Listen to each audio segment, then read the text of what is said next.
One of the biggest myths in leadership, especially in times of uncertainty, is that you need to have rock solid confidence all of the time, that you need to project a bulletproof plan, that certainty equals strength, and that any doubt, well, that's just a weakness. But here's the truth.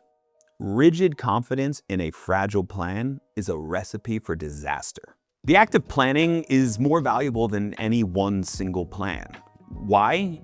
Because uncertainty guarantees that no plan will survive first contact with reality. Or as the esteemed philosopher Michael Tyson said, everybody has a plan until they get punched in the face. The real skill isn't locking into a roadmap. It's developing the capacity to pivot with purpose. Too often, leaders mistake decisiveness with inflexibility. They make their decisions, they communicate the plan loudly, and then when the facts change, they end up feeling trapped by their mistakes, by the original plan. And all the while, their team is losing trust in their leadership because they're not just watching your decisions, they're watching your adaptability as well. That's why modern leaders need to model something different. You don't need to be the person who always knows. You need to be the person who always learns. If you're new to the channel, my name is David Burkus, and I study high-performing teams and work with leaders to build their best team ever. Work dynamics are constantly changing, and if this sounds like it's what you need to take your team to the next level, to take yourself as a leader to the next level, then subscribe to the channel, or better yet, join our email newsletter community, link in the video description below. All right, let's get into it.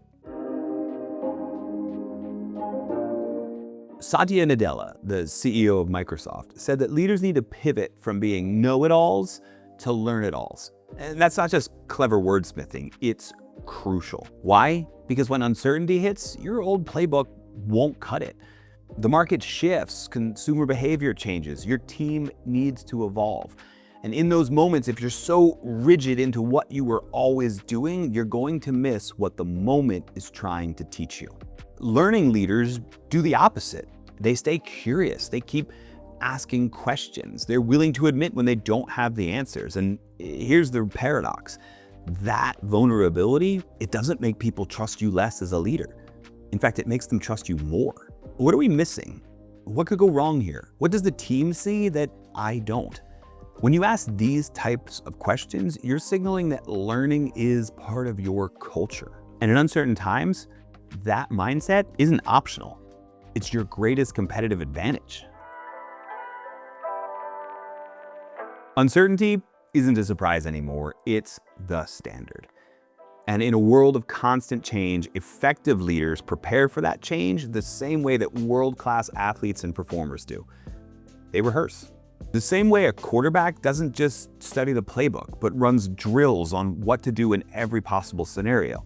The best leaders think about and plan for what to do in a dozen different scenarios, not just plan A and it'll never change, but plan B and C and D and even Z or Z for you Commonwealth folks who have no idea what a quarterback is. What if our top supplier fails? What if customer demand drops in half? What if our biggest competitor undercuts us? These aren't just fear-based questions, they're rehearsals. And just like in sports or in theater, the goal of rehearsals isn't to predict the future perfectly.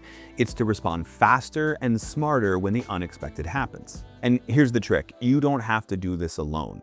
Bring your team into it. Bring them all together and ask them to think about best case scenarios, worst case scenarios. How would you pivot? What resources would we need to find? Who would need to champion the idea? Who from outside the organization needs to support this new plan? The moment to figure this out is before the crisis hits, not in the middle of it.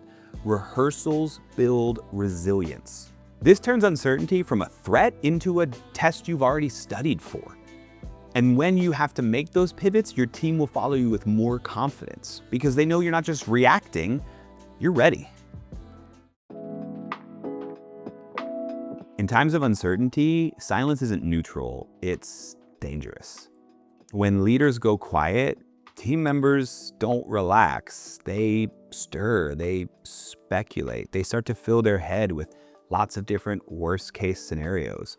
Rumors love a vacuum. So say something before the silence does.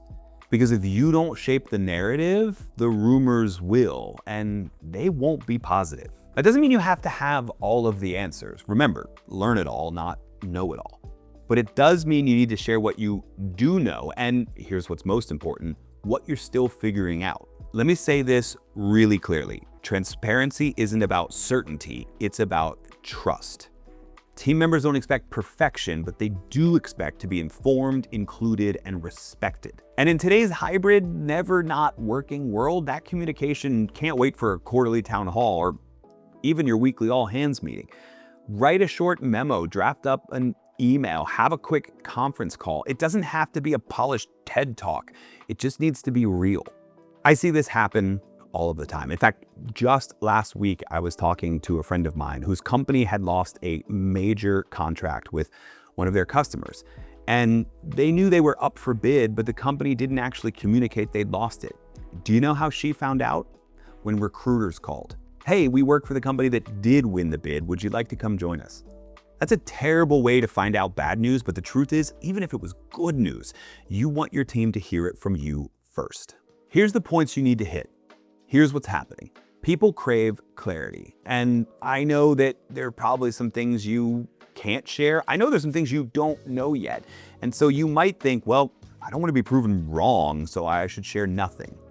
But what you need to say in that moment is what you are certain about and what you're allowed to say. Because as we already covered, if you don't, those rumors start to fill the silence. Here's what we're going to do about it. So once people know the landscape, they need to know what the plan is. And okay, the plan's probably not fully formed, but people still need to know, here's our response to this change, here's how we made that decision, and here's how we're gonna stay informed on whether or not we need to make a new decision down the road. It's not enough just to say, here's what we know. People want the certainty of here's how we're going to act too. Here's what we need from you. People want to see themselves in the change. They want to have a purpose. They want to know they're not going to get laid off, but they also want to know, here is my role in this new direction. And so that's the final thing you need to make clear to them. Now, you might not know the entirety of their role, but you know the actions we're going to take, and you know who's probably going to do those actions. So now is the time to communicate that. What I love about this framework is that it strips leadership down to the essentials, but still gives your team what they need most in times of uncertainty.